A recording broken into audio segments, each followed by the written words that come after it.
Assalamualaikum warahmatullahi wabarakatuh.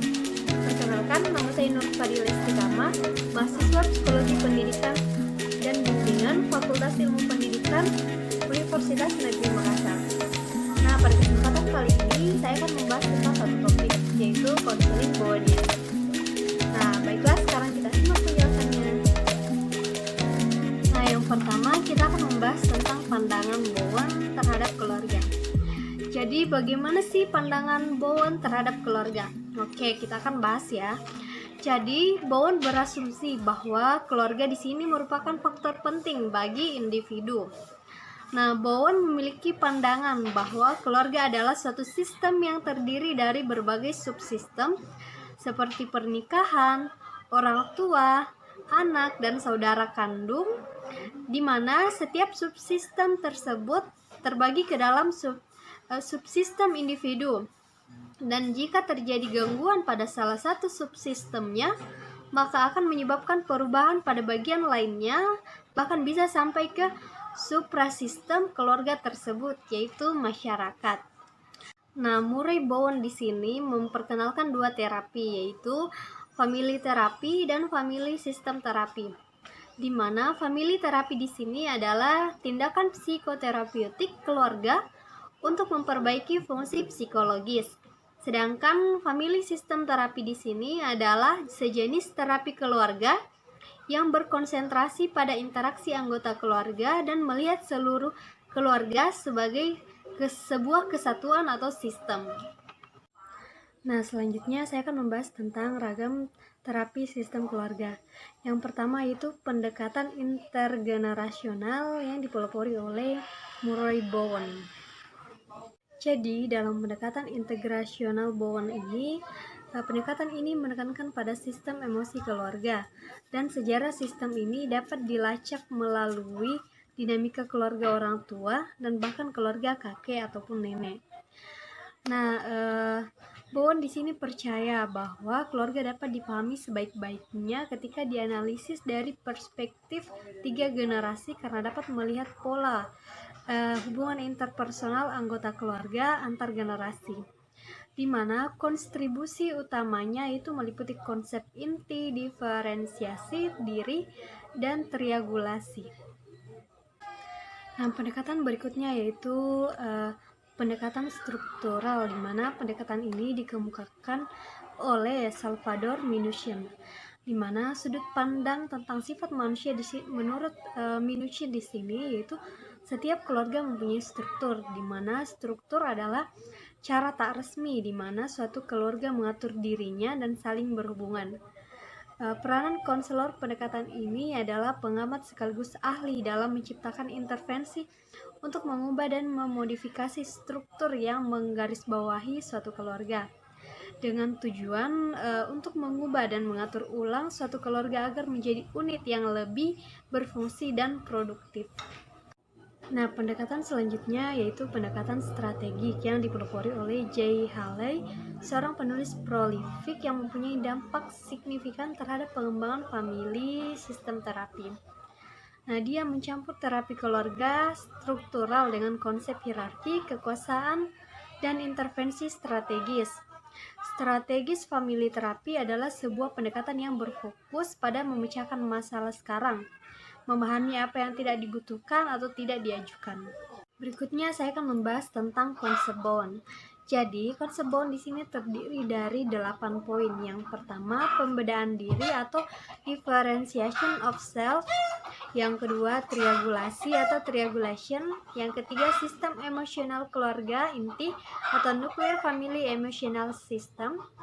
Yang keempat, proses proyeksi keluarga atau family projection process. Yang kelima, memotong emosi atau emotional cut-off. Berikutnya, proses transmisi multigenerasional atau multigenerational transmission process. Yang ketujuh, posisi saudara atau sibling possession. Yang kedelapan, regresi sosial atau social regression. Nah, saya akan membahas konsep yang pertama, yaitu pembedaan diri atau differentiation of self. Jadi, konsep ini merupakan konsep di dalam atau intraspesifik maupun antar individu atau interpersonal diri individu. Nah, aspek intrapsik merupakan kemampuan untuk memisahkan perasaan dan pikiran, di mana orang yang mampu membedakannya adalah orang yang tidak dingin atau ia hanya berpikir dan tidak pernah merasa. Sedangkan aspek intrapersonal di sini, di mana orang yang tidak mampu membedakan akan bereaksi secara emosional baik positif maupun negatif terhadap orang lain, dan ia memiliki identifikasi otonom yang terbatas. Nah, orang tersebut juga mampu membedakan, akan mampu mengambil pendirian berdasarkan prinsip-prinsipnya, mampu mengembangkan kedekatan tanpa dibentuk orang lain, dan dalam proses pembedaan akan meningkatkan tanggung jawab pribadi. Nah, konsep berikutnya yaitu konsep triangulasi, di mana konsep hubungan segitiga merujuk kepada konfigurasi emosional dari 3 anggota keluarga yang menghambat dasar pembentukan sistem keluarga. Nah, pada konsep ini, semua hubungan yang signifikan secara emosional dibayangi oleh pihak ketiga atau di dalamnya termasuk saudara, teman, benda-benda, pekerjaan, dan memori. Nah, hubungan bersifat dinamis, yaitu adalah siklus kedekatan segitiga dapat berkembang pada waktu yang berjauhan. Nah, dalam hubungan ini, pasangan yang mengalami tekanan akan sering berhubungan dengan orang lain untuk mendapatkan teman atau sekutu, dan kadangkala orang dekat menawarkan dukungan ketika mengalami konflik atau kecemasan. Baiklah, konsep yang ketiga yaitu sistem emosional keluarga inti atau nuclear family emotional system. Nah, jadi pada konsep ini menggambarkan pola fungsi emosional dalam satu generasi. Yang umumnya terdapat hubungan terbuka terjadi selama masa pacaran. Kebanyakan individu memilih pasangan dengan tingkat perbedaan yang sama. Nah, jika tingkat perbedaan yang muncul rendah pada masa penjajakan, dalam hal ini adalah masa pacaran, maka kemungkinan besar akan muncul masalah di masa akan datang. Nah, konsep selanjutnya itu proses proyeksi keluarga atau family projection process. Nah, pada konsep ini, pasangan yang tidak mampu terikat dengan komitmen yang kuat sebagai orang tua, maka akan menciptakan kecemasan kepada anak-anaknya. Nah, peristiwa tersebut dimanifestasikan sebagai hubungan segitiga antara ayah, ibu, dan anak. Nah, konsep selanjutnya itu proses transmisi multigenerasional atau multigenerational transmission process. Nah, jadi pada konsep ini, suatu cara pola interaksional yang ditransfer dari satu generasi ke generasi lain merupakan bagian yang berkelanjutan dari suatu proses yang natural atau alami dari seluruh generasi. Sikap, nilai kepercayaan atau beliefs, perilaku, dan pola interaksi didapatkan dari orang tua kepada anak melalui seluruh kehidupan. Nah, konsep berikutnya yaitu sibling position atau posisi saudara. Nah, pada konsep ini, suatu kedudukan yang dipegang oleh keluarga akan mempengaruhi perkembangan keluarga yang dapat diprediksi dari karakteristik profil dari anak keberapa, serta kepribadian anggota keluarga tersebut akan menentukan posisi seseorang dalam keluarga. Nah, Bowen menggunakan teknik ini untuk membantu menggambarkan tingkat perbedaan kedudukan di antara keluarga serta kemungkinan terjadinya proses proyeksi keluarga secara langsung. Tujuan dari konseling Bowen yang pertama yaitu menurunkan kecemasan dan memperbaiki gejala-gejala yang timbul.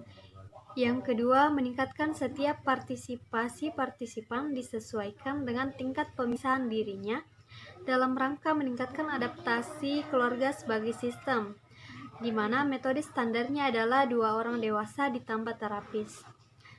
Nah, peran terapeutiknya di sini adalah sebagai pelatih atau supervisor untuk meminimalkan keterlibatan secara emosional dengan keluarga, mendefinisikan dan mengklarifikasi hubungan antara anggota keluarga, membantu anggota keluarga mengembangkan hubungan satu-satu, dan meminimalkan hubungan segitiga atau triangles dalam sistem.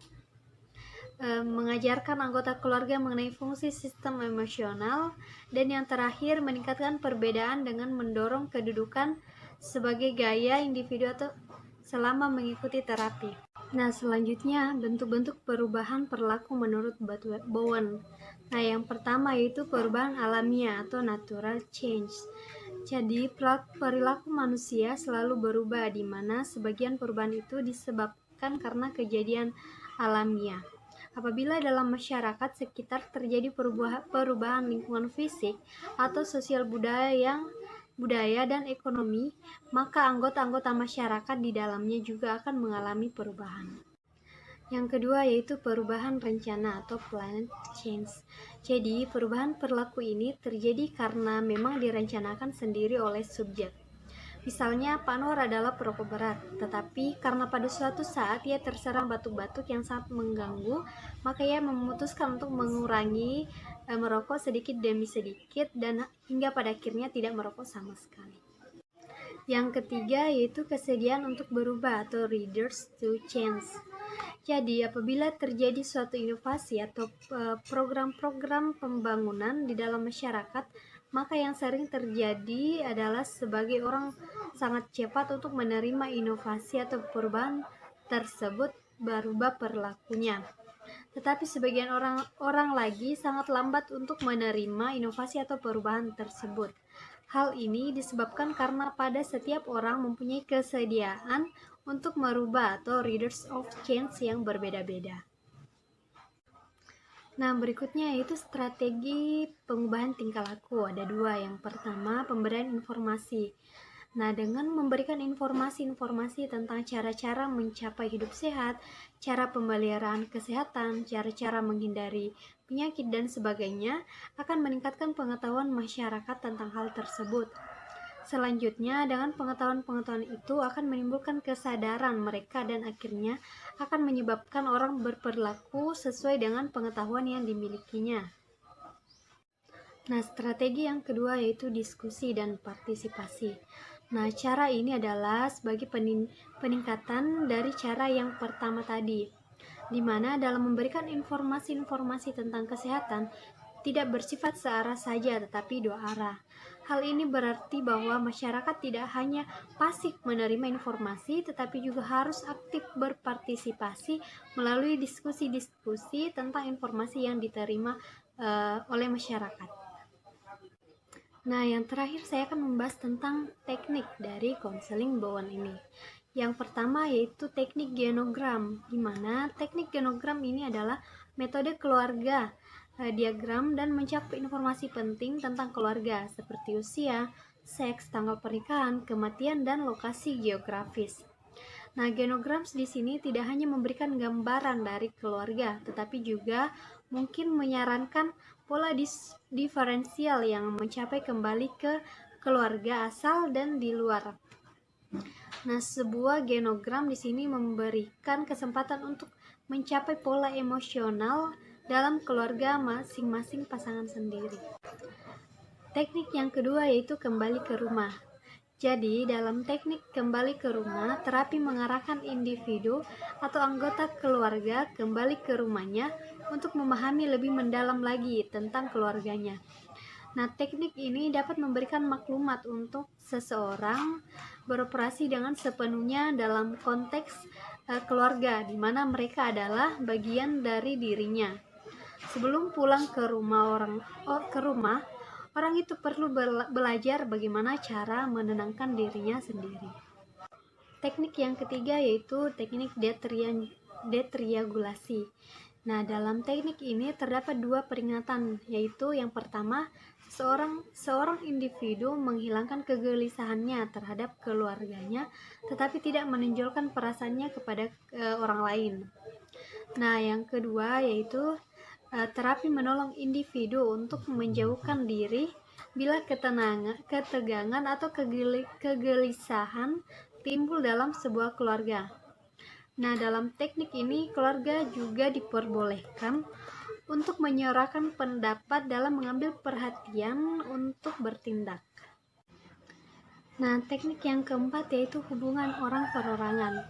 Nah, dalam teknik orang perorangan, dua ahli keluarga menghubungkan secara perorangan terhadap satu sama lain, meliputi cara pergaulan dengan cara mereka tidak membicarakan pihak lain dan tidak membicarakan perkara atau kasus yang bukan kasus mereka sendiri. Nah, teknik yang terakhir yaitu perbedaan self. Perbedaan diri atau perbedaan self di sini itu kita bergantung kepada seseorang. Bertindak sejauh manakah dia dapat memisahkan antara proses perasaan yang subjektif kepada proses pemikiran yang lebih objektif. Nah, sekian penjelasan dari saya. Semoga dapat bermanfaat. Mohon maaf bila ada kekurangan dan dari penjelasan saya. Wabillahi taufiq wal hidayah. Assalamualaikum warahmatullahi wabarakatuh. Sampai jumpa.